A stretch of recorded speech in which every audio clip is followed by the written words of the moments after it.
Hello and indeed good evening. A bit of a break from our usual playthroughs. This is one of the unboxings I do from time to time. In this case, this is the Roll to Move stuff that came out from Roll to Move 25 and the one with that. A bit delayed, obviously. I'm on the wrong side of the Atlantic, so it was always the time it takes to get over. I was also on holiday, so yeah, so a bit of a lag on this. Nonetheless, let's go. I'm going to start with that Roll to Move Goody box. Here we go, Roll to Move 2025. Basically, it's available when they do the event. There'll be a similar one for Dice Fest coming up. You can get them sometimes later, but generally, if you want to be sure of getting the box, you have to get it whilst the event is running, hence why this order was done, including some of the other things that were new at the time. Yeah, some of the standard white boxes. I have got a bit ahead of myself here and sleeved some of these up, but I'll go running through them anyway. So first of all, there was a whole stack of cards in here. The first one is leading into the Camontet adventure coming out as the Catalyst Kickstarter. It's a Darkness card. Go into that deck when it arrives. Can't do anything with it just yet. What we can do with is Ramatet's Dagger. It's a mine artifact, so we'll go in the current artifact deck for your mines. But yeah, it's got Egyptian as a keyword, so leading into that Kickstarter they have at the moment. Lost Army helmets, much more sort of familiar. Lost Army, one of the mission packs. You can play with those. Again, it's an artifact to go in your mine deck. That leads straight into playing with it. Similarly, mining shovel, there's no badge on it, so it goes in your mine gear deck. It's a scavenge thing, so I shudder to think how much scavenge you could probably have now, easily over 10 with all these various different items. But yeah, helps from scavenging in your gear deck. Then, going to come on to these cards, where we start to talk about the model that's going to be in there. It's a Trederran Bannerbearer, or Standard-Bearer. And because it's Trederran, what they've very kindly done is they've made it both an ally or an enemy. So there's the cards you need for both of those. Obviously, it's only an ally if you intend to run as a Trederran strike team like we do. Anyone else, I'm afraid you're only going to have to fight against it. These cards are in use when it is in as an enemy. They are, like everything, badged for Trederran factions. Here you go. That is all of them, including the new one, the Trederran Monarchy. So they do more damage. The liberation is they do random stuff. Hammer and gear. I'm basically not reading too much into these. You can obviously pause the video if you want, but I'm going to be doing these and being surprised by them when they come up. There you go. That's the various different Trederran factions. So they've also put in this, which is interesting, and it's actually something the game probably needs, is the sheer number of cards and enemies and encounters and things like this that are in the game that it dilutes your odds of getting any particular thing, and it starts to lose theming. Now, admittedly, in the Darkstone magazine, number one, they gave you some cards that allows you to modify decks. But this is quite interesting because whenever an enemy group, the keyword Trederran and keyword Sovereign Redundant play, if there's not already a Bannerbearer in play, roll d6 and roll 1, and add a Bannerbearer enemy in the same nation to the fight. So what it's saying is that regardless of what's on the current card you're resolving, there's a chance to bring in this new model anyway. And I think we might see more of this. It's ways to bring in some of these newer models and different enemies and whatever that they bring out into already quite diverse and diluted decks. So you might actually see them. So that's what it says on that side. And then on the other side, it basically says it's an ally or an enemy. And it's always your faction when you take it as an ally. That's what it really says. And there's the threat cards to put it in. You've got, let's put them that way around, sorry. So yeah, you've got a green, a yellow, and a red. They are not low, and they're not badged, so there's going to your threat decks for the mines. But also you've got a Trederran Otherworld version, so if you want to, you can put it in your Trederran threat deck. So those are the cards. So this is a reasonable, normal sort of size card that came with that ally. There are, of course, two. No, I suppose. One of the very, very large ones, there you go, where it's got all the stats you need to run it as an enemy, both the sort of vanilla and also the brutal. One thing I've also realised is you probably actually play the game long enough to spend more of your time on the brutal than you do on the vanilla, but you just play the vanilla more often because you start a game through those. So you go, there is the stats for it as an enemy. Then these two, which we put together in one, good half size, handy that. Are the cards to run it as an ally. This is sort of the advanced ally, or you can have it out as a model. It's basically all the stuff you need for an advanced ally. So what its stats are in terms of hit, move, initiative, combat, abilities. They do have different abilities depending on what flavour of strike team you are, or what, at least the faction, the person who bought it. It gets a different ability depending on what faction it is. Got a load of upgrades, usual stuff. In this case, it seems like it is a 3 ally expert levels. You've got to do 3 missions, but also again 2 health and 2 fancy, which I must admit is a downside to pretty much every other ally. They level up, they don't get any extra health sanity. So particularly the non-veteran versions of them, if you get to level 5, you can have veteran. Yeah, but the non-veteran ones, they're just incredibly fragile. They just explode because they have no extra health. So when you're level sort of 3 or 4, they're really taking pain. Flip side of these is basic ally. So what you do, you just have it as a token. Not that you have a token, but you can work it out. Anyway, and the mutations. If you get too much corruption, you'll mutate. You'll get some of those. Too many of the same ones. And go to pop. Yeah, if you roll twice, turn to goo. Yeah, there we go. Those are the cards. Model itself. Here we go in its bag. It's their sort of thermal plastic, which they're now producing in their own warehouse, one assumes. I'm not massively a fan of thermal plastic. I really would prefer resin. And this banner is a real good example of why. Whilst it's easy, I think, to work with in terms of painting, what I don't like is if you can see, try and get this out of the way so you've got the white underneath it. And come on, so if you see that banner pole, that's nowhere near straight. That is wobbly all over the place. And that's just, thermal plastic just isn't so good at creating straight lines. It is bendy, it's flexible, and even if the mould is a straight line, it very quickly gets warped out of true. And I know you can do stuff like try and warm it up to it, but I'd rather not risk melting my model, thank you very much. So I just have to put up with these, in this case, bendy flag. I think I'm also worried that that's the banner pole. We'll have to think very carefully how we put the, because obviously the arm holds it as well, but whichever way around it goes. No way around. No, hang on. There's the arm.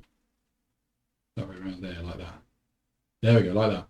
So it does have 2 attachment points, but I'm still worried that's quite a hefty piece of plastic on top of the banner pole there. We'll have to see as we put it together. So that is the model itself. That is the sort of Trederran Bannerbearer. But it doesn't stop there. Because if you wanted to, and I did indeed, because why not? Because it's a Trederran, there are various different factions, various different variants.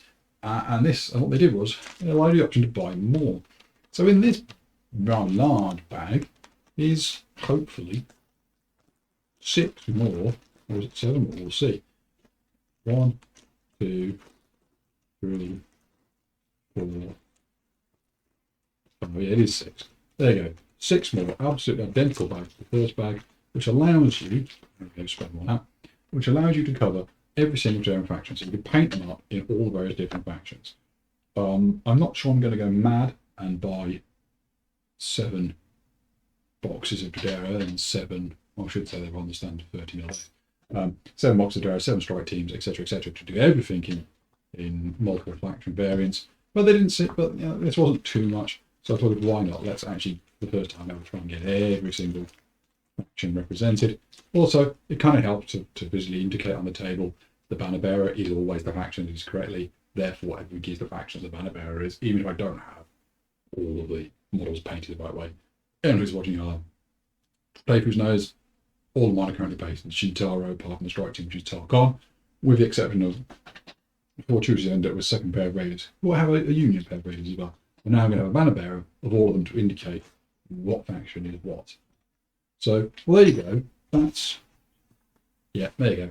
That is the Roll to Move goodie box. Only Shadows of Brimstone content in it, and nothing really beyond the banner bearer. I'm not particularly complaining. I like the banner bearer, I like the idea. It's spoken how I am an enemy, that's kind of cool. But yeah, I think it's the first time I've seen without anything for of any kind of a supplementary thing with one of the other games or keyring or something like that. But at the same time, they brought out a bunch of other models. What were they? Well, carrion trench feeders. Again, white box because it came from the web store. Thermal plastic set on the box. These are Trederran Dribblies. Stay open. Again, here's the cards. Get to that stuff in a moment. I guess card-wise, it's pretty what you would expect. It's a bunch of threat cards. That's all it is. So there's your standard mines, sort of low threat, and there's a medium and a high to go with it. And then it looks like you have 3 of Trederran. So I mean, that makes it kind of, likely you're going to face it. So I can't think of anything really you have 3 of it in the same Otherworld deck. But yeah, so they'll go in your Trederran Otherworld deck, and it means when on that world, you could make some trench feeders. Well, what are trench feeders? Carrion trench feeders. Here's the enemy card for them.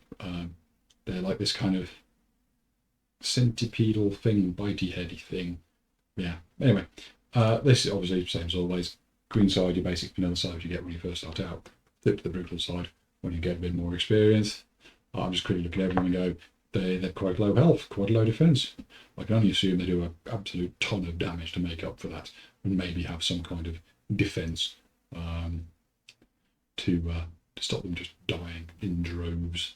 Simon with his machine gun, chewing them all up. So there we go. That is the enemy card for them. Here's a bag, which one guesses has miniatures in them. Get them out. And they seem to be in 4 bags of 3, so I guess they are made in their production runs in their thermal plastic machine 3. And this is something I'm much, much happier about having in thermal plastic, because there's no straight lines on that. There isn't supposed to be like a rifle barrel or a sword or or anything like that. They are just, they are just some gribblies. So much happy about these being in thermal plastic. Doesn't really matter if they're a little bendy. Who cares? If they're all not identical, great. I mean, things aren't identical in real life. So there you go. You get 3 of them in a bag, 4 bags, 12 in total. They look to me about, I would say, waist high on a shadow. Weight. Can you see if we put them like that? Waist high on a Shadows of Brimstone model. So yeah, I guess they can probably swarm like trench spiders. So put them over there, and then last but not least, you get this bit of paper. It tells you all about them, what they are, a bit of blurb about them. And there you go, just some artwork on the back. Yeah, not much to say about trench feeders. They're pretty straightforward. They're an enemy. You've got your cards for them. Stick them in. Fight versus them. So more new enemies. What were they? Here we go. Oathbreaker Axemen. Now these are badge gates of a hell of a lot of shit rather than just plain Shadows of Brimstone. So unsurprisingly, they look kind of Viking-y. They're probably going to turn up in your Norse deck. But let's have a crack at them again. So, cards, what do you get for them? Well, for a start, you get a whole bunch of threat cards. These, if I put them over, they're all badged low, medium, high, epic, but they've all then got the Norse lands on them. So they are going in your Viking threat deck. Looks like there's a legendary, comes with 6 of them, with some extra stats at the bottom. You get buffed and then 2 high, 2 medium, 2 low.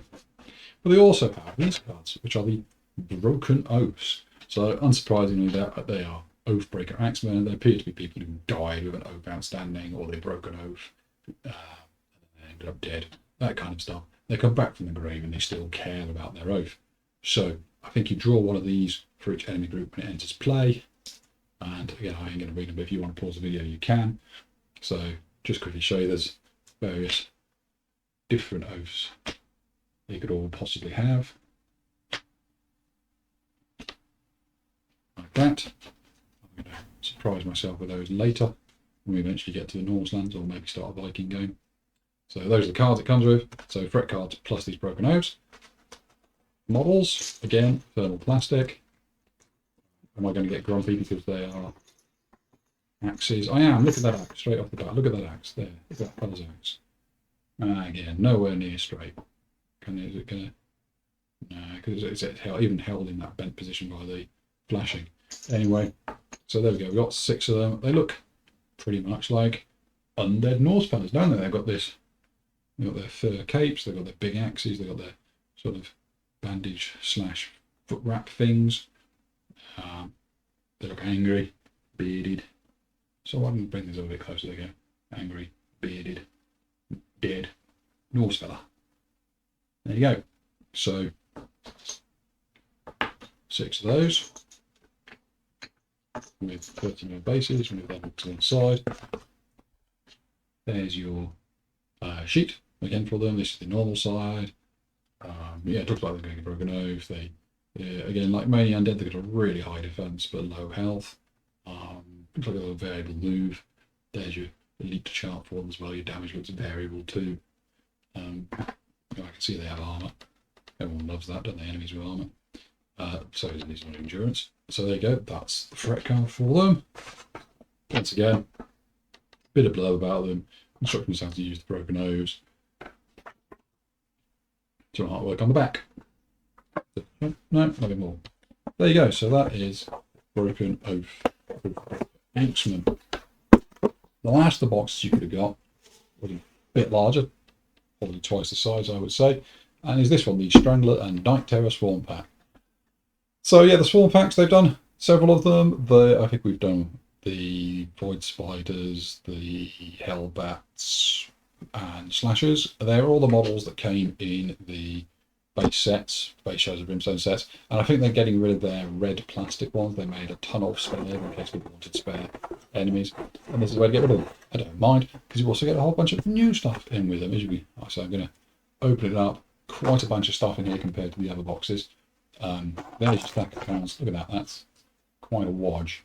What have we got in there? I'll just look that back a bit. What have we got? So first off, you've got encounter cards, and these tend to be in all Swarm packs exactly the same, just badged for each world. And you can see here, this is what we've got almost a preview of what the encounter card for Camontet looks like. Unsurprisingly, Pharaoh. And then it'll be an encounter which has a potentiality to produce their spawner. So that's your one for Camontet. There's Ferox. Again, we're seeing what the encounter for Ferox looks like. See, it looks absolutely the same from next to each other. It's exactly the same, just different. Oh, well, there's Cinder, Trederran, Chicano, Derelict Ship, the Wasteland, Mine, Spanish Fort, Canyon.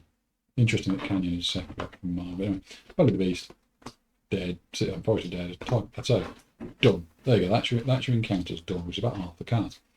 Then you've got your threat cards.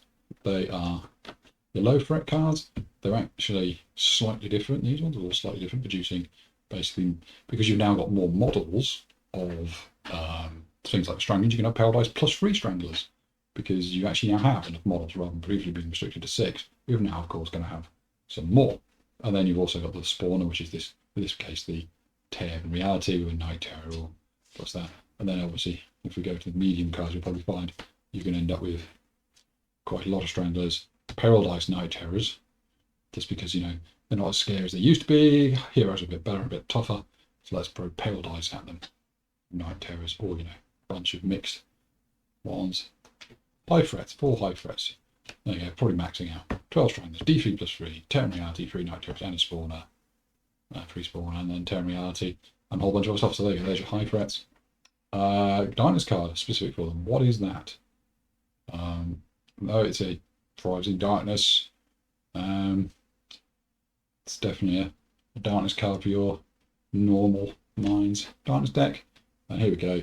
Here's the threat cards for the other worlds. So pretty much, I imagine it's all of those.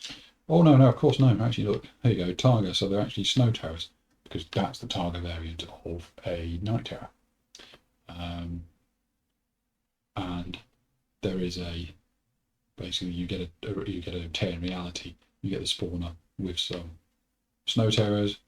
That is Space Terrors from Derelict Ship. Same. That is, what is it? Sea Stranglers. So that's Ferox Stranglers, I guess. And that is Bog Terrors, which I think are a new variant, Gigano variant. Yeah, Gigano variant Terror. What was this? Desert Stranglers. So Blasted Wastes. Yeah, Blasted Wastes. Sea Stranglers. So that's Ferox again. Yeah, Ferox Stranglers. And another Bog Terror. Probably just vanilla Bog Terrors, because if they're a new one, you won't necessarily have seen them. Same with the Sea Stranglers. You won't have seen them.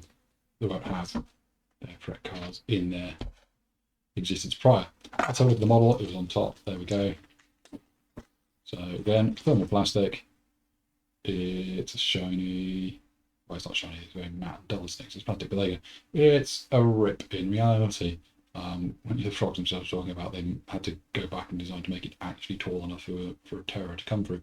So there you go, only one. The Stranglers and Night Terrors come through this one, they have one.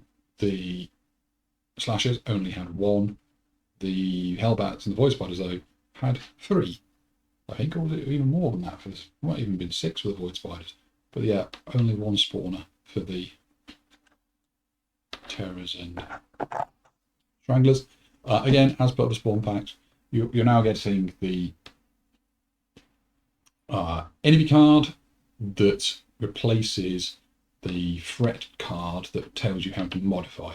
So, for instance, if you drew a Space Terror from the derelict ship, it would have on the threat card it would have said, a Space Terror is a Night Terror with the following modifiers. Well, this actually supplants that. It is the actual full enemy text as should be.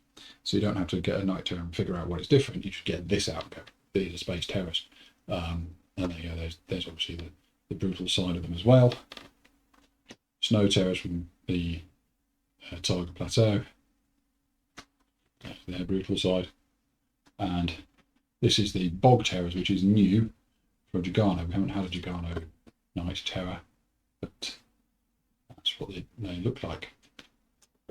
Sea Stranglers for Ferox. Again, Ferox is going to be a new big sort of base box. It doesn't have Stranglers in it, so there's to be a Strangler variant which you've added in. This is it, Sea Stranglers. Go. Desert Stranglers from Blasted Wastes.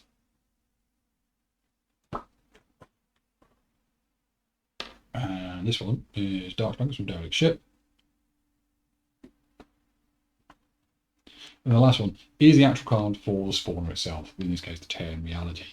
I know a little about this, apparently this adds more and more and more and more, but it might not necessarily be Stranglers or Night Terrors. Yeah, so there we go. That's its rules for vanilla. That's its rules for brutal. Generally, tactic we've been using first is to absolutely kill them first. You know, pretty standard. You don't want more enemies. So that was those. Next up, an A4 bit of paper. Lots of the inside of the fold there tells you about swarm packs, how you use swarm packs, what miniatures you need, what the additional stuff you get with it is. But also, as is traditional now for the swarm packs, you get a mission, a different mission on the back, where presumably you have to go in and close some tears in reality because they're threatening to dump a load of enemies on somewhere. So yeah, interesting. Add another mission to our roster. With that, right. As I say, red plastic. So trying to get rid of all their old red plastic ones. If I get the box away, you can have a look. It's inside the rack out of the way. So I'm hoping what you'll see is there's going to be a bunch of Stranglers like that. These are, I think, let's check. I think these are the older variant. Yeah, 24 copyright 2014 on the bottom there gives it away a bit, doesn't it? But yeah, these are the older. I think what also gives it away, if you're familiar with both of them, is a sort of spindlier, smaller than the new Stranglers. So there's 2 there on that sprue. There's another 2. There's another 2. That's 6. So that's 6 extra Stranglers for the 6 you'd already have in the base box. Or if you've got like me both boxes, that goes up to 18. I can probably do a lot of variants of those. And here again is the old variant of the Night Terror. Again, a bit shorter and stockier than the newer one, but very similar pose. So yeah, and there's obviously 1, 2, 3 of those. And I'm not going to complain because those are in good old hard plastics to work with and doesn't give wonky lines. I realise this sort of close-up viewing I've been doing that I didn't do for the carrion feeder, so if I can get that, there you go. That's what it looks like on that side. That's what it looks like on that side. Stumpy little base. And there you go, a close-up carrion feeder. I've got a Bannerbearer I can do a close-up of over here. There we go, there's a Bannerbearer. Sorry about that, bit delayed. There we go. There we go. And that's the banner itself. Okay, so that was that. So that was spawner box, and that's the end of the boxes. But that wasn't all. That wasn't all that you could get our ultimate. What else could you get? Well, they also produced the model for Valentina Rosa, one of the spectres from the Forest of Dead. So this is what you get. Literally, it is a bag with a model in it. So I was a bit shiny there. Bag with a model in it. I'll get her out. Again, thermal plastic rather than resin. I guess they can produce more and it is cheaper. But yeah, as I say, not a huge fan. In this case, the sword's a little bit bendy sideways. Never mind, the pistol's made it out all right there. So there is Valentina Rosa, the spectral pirate. Did actually play a game in the water move against her. So there we go.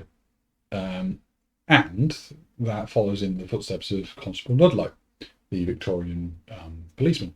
And as well as Valentina Rosa's model, you could get spectral, whatever they are, pack number 1, which again was basically its own little plastic bag, a couple of cards, big cards, and a whole bunch of these. And it is much the same way that I just talked about, the way that the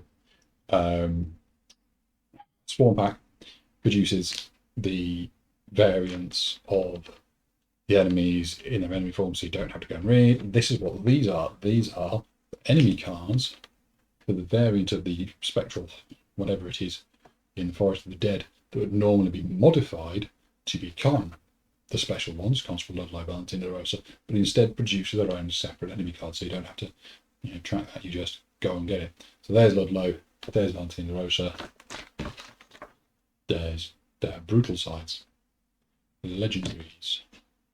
So that's those. The other cards you get, I don't quite get these ones. I think there's like a very specific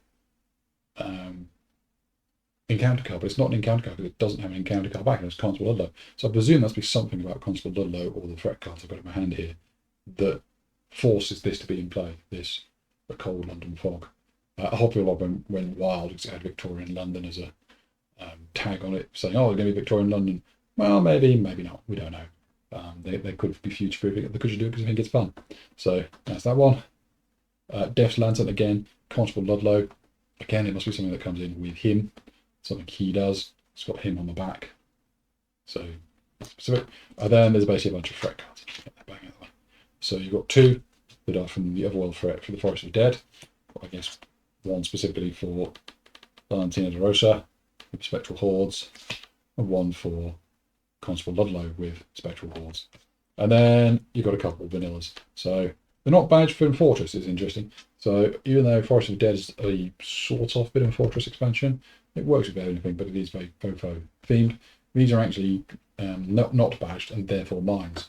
And so you've got a high threat for Valentina and a high threat for Ludlow, medium threat for the 2 of them, where they basically turn up, and I think these are challenge type ones where they disappear if you do half their hits to them. So there you go, that was the Spectral Enemies number 1 pack. I assume they're going to eventually go through and do all the models and cards and whatever for all of the Spectral enemies in the same way as they've previously done for the Wasteland Warmasters and the Scattered Gang Lieutenants. Speaking of Wasteland Warmasters, you could buy the fella whose name I can't remember other than he's the Bone King.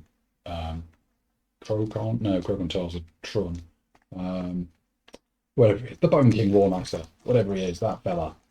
You could buy a model from. Comes in a bag, thermal plastic. How angry am I going to be? No, he doesn't have too much stuff that is straight lines, so I'm not going to be too angry. I try and bring him up. So that Hyra'Jin, the Bone King, let him, maybe. So that's his head, sort of there. Goes on there. He looks quite tall. Hyra'Jin Man was quite tall. He looks about as tall as them. And then you've got a separate bit where he's got his sort of club. I can hold it so you can see his club and torn. sort of, I mean, obviously there's bits of flashing here you need to get rid of, but yeah, it's this sort of torn cloak with an arm with his club on it. So I presume you put that together. Well, the head's in the way, but yeah, that'll go like that. Head goes there. There is your Bone King. To at the time, that was the last of the Wasteland Warmasters that have been produced, but obviously we all now know that there's going to be another one. There is, I forgot her name, but there is a Shikari who's going to round it out to 6, so you can have a set of cards for them in the same way. They do them in 2s for the Scabbards, the Spectral Hordes, the other Warmasters. Okay, what else? Another thing that was possibly related to the delay was, get it over here, Darkstone magazine number 2. Oops, there you go. Darkstone magazine number 2. Spring 25 edition. Yep, bought it, read it cover to cover. I probably should make through my threats and actually provide some comment. As they have themselves talked about, there's a slight change. It's a little bit thicker, but also the paper and glossiness is a bit different. But it is much the same with similar content before. It's not entirely Shadows of Brimstone. There's quite a bit about other things, but I think it is possibly primarily. Oops, I skipped that a lot. Primarily Shadows of Brimstone. So shouldn't really be expecting much different. What do you get in it? You get a look at a hero to try and basically interest you in that hero. They looked at connections with stars, which is how their aliens are in all their various different games. You've got a bit of a diorama breakdown of Ambush on the Stairs. An invited guest is a Touch of Evil investigation report. I haven't actually played Touch of Evil. I must say, reading the report did make me think I might want to play it at some point. It seems quite interesting. Talk about the Bits Box Brawl, which happened at Dice Fest last year. Obviously, they're going to do another one this year. Design perspective, new hero creation options with Journeyman Heroes. So that's an interesting one. I read that. That is what, if you want to be basically 50-50, you want to be half of one hero, half of another, you can do it. Comes with a bit of a cost, but you can do it. Having a look at the art that went into Gates of Valhalla, into the Shadow Realm, did basically a mission in the Forest of the Dead. Aaron Lovejoy does a bit about painting, the bit that I probably pay least attention to because I'm terrible at painting and see it as a chore rather than enjoyment. But I hate white grey plastic on the table too, so caught my own sort of paradox there. Darkstone Forge grave coffins. Talked about grave coffins. They are one of the Darkstone Forge resin pieces. I do have them, but this is a way to get more use out of them in your game because I have used them just as set dressing a couple of times. There is a mission that uses them specifically, but they're not actually linked in the game that much. I'd be interested to see if they do more of that, of linking some of the these sort of Darkstone Forge stuff and some of the other things that are only used very, very infrequently, get them more use out of them because I paid for them, I want to play with them. Last Generation story, part 1, it's going to carry on. And then Princess Batch, some stuff from France. Fans. There you go. So that's what was in it. It was a good read. I quite like it. I think it's a work in progress for sure. But for issue 2, I didn't have much complaints. I do have, but yeah, I don't begrudge them the money. I'm going to keep buying it. I quite like it. It did come with some cards as it did previously. So fitting in with that whole alien across the stars thing, you've got a darkness card for the minds of alien menaces, and similarly with for Terror of New Stars. So obviously one looks like Tron, one looks like the Ravagers. The name I can't quite get off my tongue. But then filling with that sort of coffin thing, let's put that to one side. You've got again threat card, but they're mines because they're not badge running, and it's to use your coffins. It's to use the coffins with vampires, and the coffins do a thing. Nice, get some use out of those mobs. And the last one was Marshall Brookmill's badge. Not to give too much away, but Marshall Brookmill is in the story. So link to the artifact from Lions, link to the story character, and to do with law and badges. Interestingly, I don't know, maybe because it's not badge, maybe you can have it with all your other badges. We shall see if it ever comes up for us. So those are the cards that you got with it. That was all the stuff you could order for the first time at Rod's Move. It's all turned up. I've opened it all up. One thing I would say is, as always, if you spent $100, which I did, they gave you some promos. These are the 2 promos that I ended up with. The Jedi's Gunbelt, Once per fight, add 2 damage to one of your range of down. Gun hits 2 anvils though, and honestly, there's quite a lot of competition on the belt slot, so not sure how useful it is. But it is a gear card rather than artifacts, so I suppose you're not expecting wonders. And the other one was Mysterious Serum. Again, it is a Mines artifact. Discard takes D6 corruption hits to heal 2d6 wounds or sanity of cover grit and until the eventually plus measure. That's a hell of a lot of bonuses stacked up there, but obviously D6 corruption hits. Depends how worried you are about mutating. Doesn't tend to bother me too much. You heal it if it's too bad. But yeah, there you go. So that was it. That was my roll to move purchases. I hope I've given you enough fidelity and interest in them to see if you want to purchase them yourself. And in a few weeks' time, there will be the Gen Con and Labour Day when they turn up. Those are in the post, and I'll try and not be so tardy in getting that unboxing done. But there you go. Thank you very much.